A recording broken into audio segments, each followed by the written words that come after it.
This episode is brought to you by the Kirtland Partnership Committee. For 30 years, they've been dedicated to supporting, growing, and preserving the Kirtland National Security Complex. They work tirelessly to enhance military readiness, foster community partnerships, improve quality of life, and promote economic development right here in New Mexico.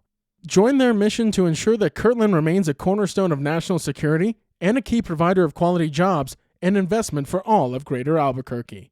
Together, we can make a powerful impact. Kirtland Partnership Committee, proudly shaping the future of our national security for 30 years.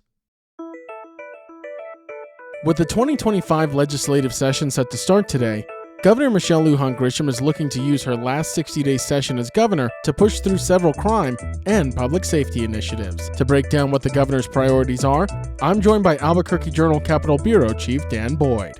And Clayborne Carson, a former Stanford University history professor who witnessed Martin Luther King give his famous I Have a Dream speech, spoke on Monday in honor of Martin Luther King Day in Rio Rancho. With more on what he spoke about, I'm joined by Journal reporter Kevin Opsalh. And students with the Albuquerque Sign Language Academy spent Monday helping clean up a community member's backyard in honor of Martin Luther King Day and for their day of service. It's Tuesday, January 21st, 2025. I'm Gino Gutierrez, and I'll have more on these stories in a few moments, plus a look at the Journal's other headlines and Albuquerque's weather forecast coming up on the Leading News.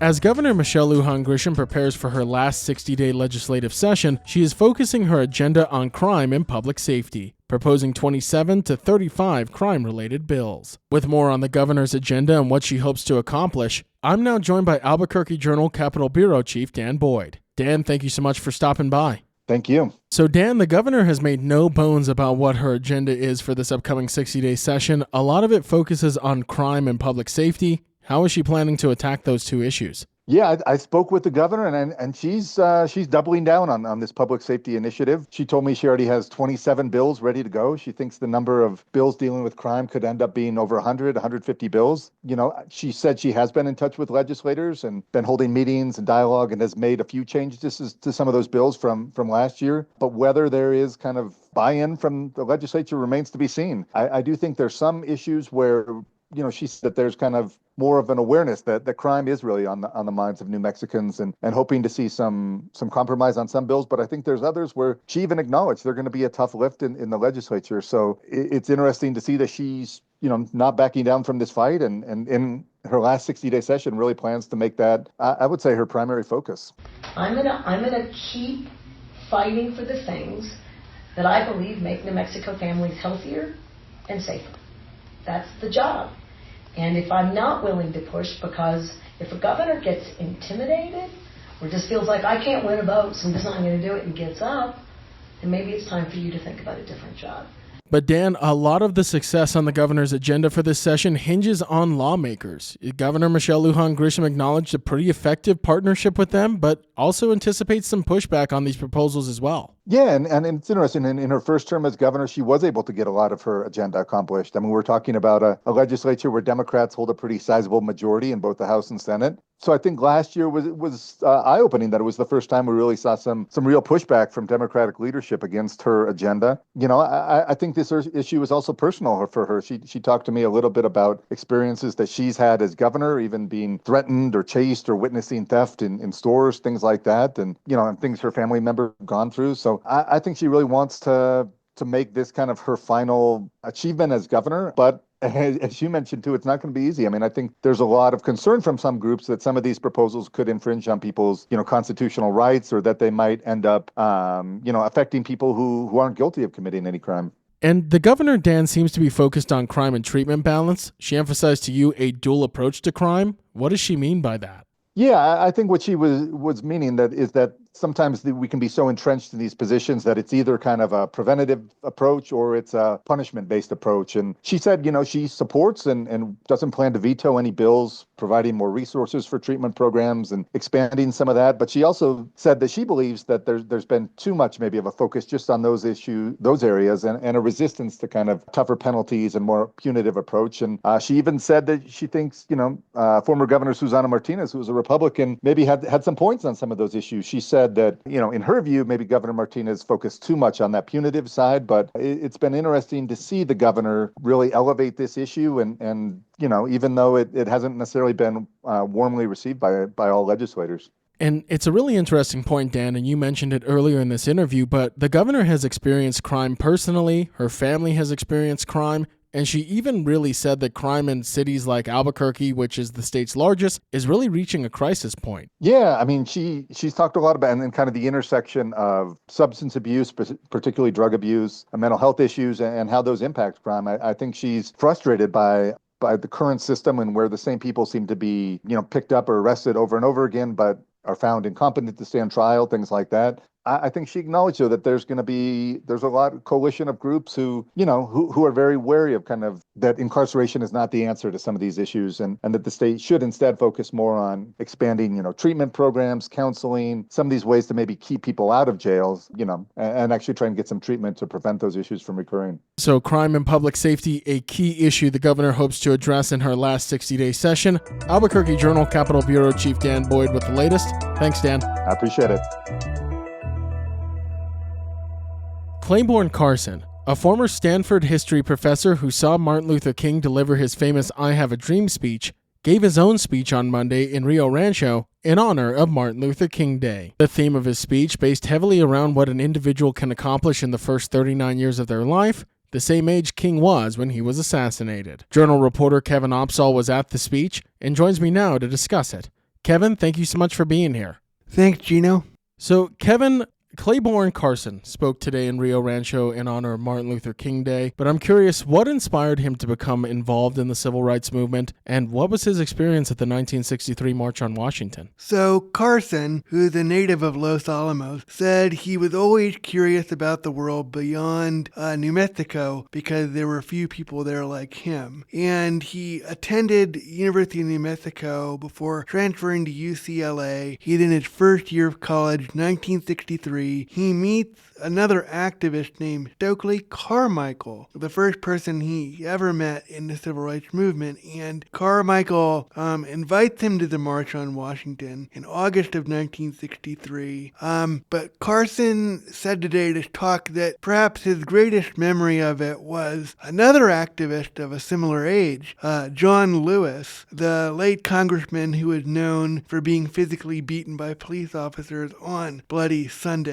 The two men were only 4 years apart, but Carson does admit that King's oratory that day was spectacular, and no one was going to leave before he spoke.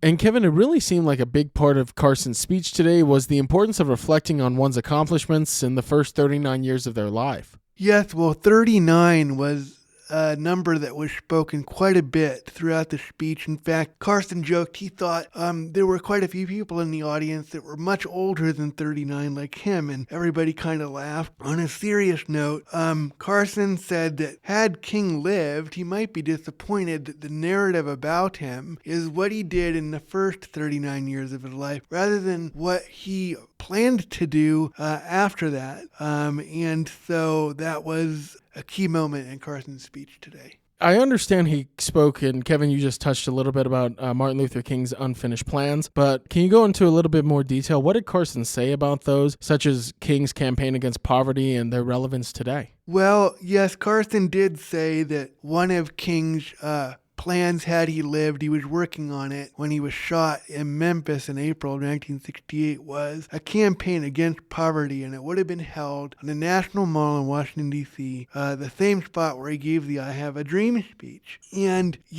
Carson talked about how King might be disappointed that even today in the year 2024, when he turned 96 or would have turned 96, that this is still an issue that both Democrats and Republicans are trying to work on. And Kevin, I would imagine that Carson's speech was inspirational for everybody who attended this event, but Brian Allison, you had a chance to speak to him about his role in addressing social justice and how the speech affected him. What did he tell you? So yes, Brian, who is a deacon at Emmanuel Missionary Baptist Church in Rio Rancho, sang hymns and read quotes from MLK with a group of youth during the event. And after the luncheon, Brian spoke to me, and he told me that even though he had never heard of Carson before today, what resonated with him was when Carson talked about how had King lived, he really would have wanted to address poverty. And Brian, who spoke to me a lot about how he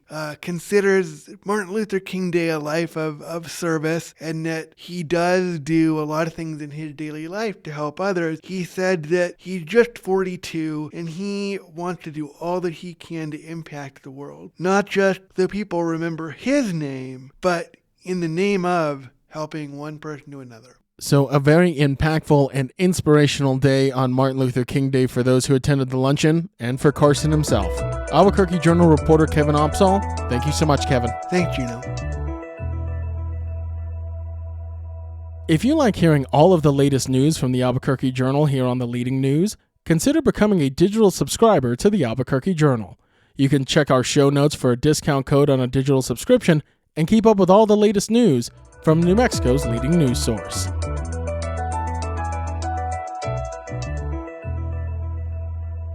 On a blustery Monday morning, while most students were off in honor of Martin Luther King Day, in the backyard of Lorraine Cordova's home in northwest Albuquerque, a group of students from nearby Albuquerque Sign Language Academy were hard at work raking, collecting, and disposing of leaves that had shaken loose from a nearby tree. This community service event was just the latest example of an annual tradition at the Albuquerque Sign Language Academy, where students go out into the community to perform a community service and benefit their neighbors. The students at Lorraine Cordova's house were under the direction of Stuart Sopleski, an agriculture and landscaping instructor at the academy. Sopleski, speaking through sign language interpreter Elizabeth Heff, said events like this teach students the importance of community connections and being there for their neighbors. Well, especially because it's Martin Luther King Day, and he had a strong connection with the community and serving each other, helping, supporting. And I feel right now that is something important for the world to have. Not just telling the students about it, but actually going out and doing it. That feeling of pride for getting out and helping their community members landed especially for Albuquerque Sign Language Academy junior Joey Smith, who, speaking through Elizabeth Heff, said his memories of today will revolve around being able to help the community and being with those he cares for. So remembering today, I would remember helping, hanging out with everyone, not giving up, never ever giving up, helping each other. The students out here and Stu, our teacher, who's been teaching us whatever new thing it is that we're learning, how to rake, how to use the lawnmower, how to use the blower, all these things that we've been learning. The event also doubled as an opportunity for students involved in the Academy's high school and transition program to learn key life and career goals related to landscaping and upkeep. And our goal is to provide life experience, work experience, so that they're able to go out after transition program or once they leave the public school system and have the ability to support themselves in some way and have a meaningful place in society and make them a positive participant of the community. That was the voice of Charlotte Trujillo, the Academy's high school and transition coordinator. As the students continued to work raking and collecting leaves, Lorraine Cordova watched from her nearby porch, amazed at the students' dedication to their community and forever grateful for the service they were doing. It's about community service, and so I'm very appreciative of all the work that they're doing. They look like the cold is not bothering them too much, but I'm really appreciative of this. In addition to the cleanup at Cordova's yard, 164 Academy students also brought donated items to Roadrunner Food Bank, UNM Pediatric Unit, and Casa Esperanza, all a part of their dedication to help their community on their annual day of service.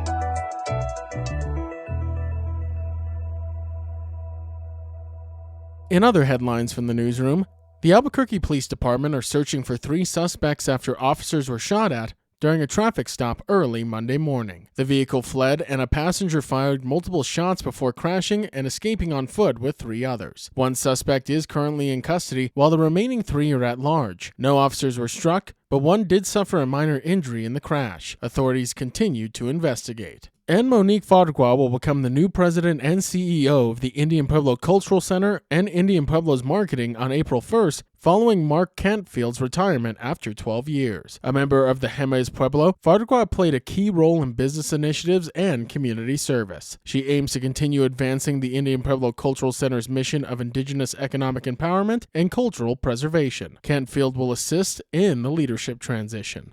And in sports news, it was another pit blowout for the Lobos as they improved to 8-1 with a win over Fresno State. UNM set the tone early with a dominant 25-4 run, ensuring they wouldn't struggle against a lower-ranked opponent. Led by Donovan Dent's 20 points and 9 assists, 4 Lobos scored in double figures as UNM cruised to a 95-67 win over Fresno State in front of 13,111 fans at the pit. Looking for something to do today? Swinging Tuesdays is taking place at the In Motion Dance Studio from 8:15 a.m. to 10:15 a.m. Abstract in Albuquerque is happening at the Outpost Performance Space from 2:30 p.m. to 5:30 p.m. An open art night is happening at the Lost Cultures Tea Bar from 6 p.m. to 10 p.m. And music bingo is happening at Flocks of Moons Brewing Company tonight at 7 p.m. Now taking a look at Albuquerque's weather forecast. Today you can expect sunny skies with a high near 35, and this evening mostly clear with a low around 13. To keep up with all the latest news from the Albuquerque Journal, you can visit our website at abqjournal.com. For the leading news, I'm Gino Gutierrez.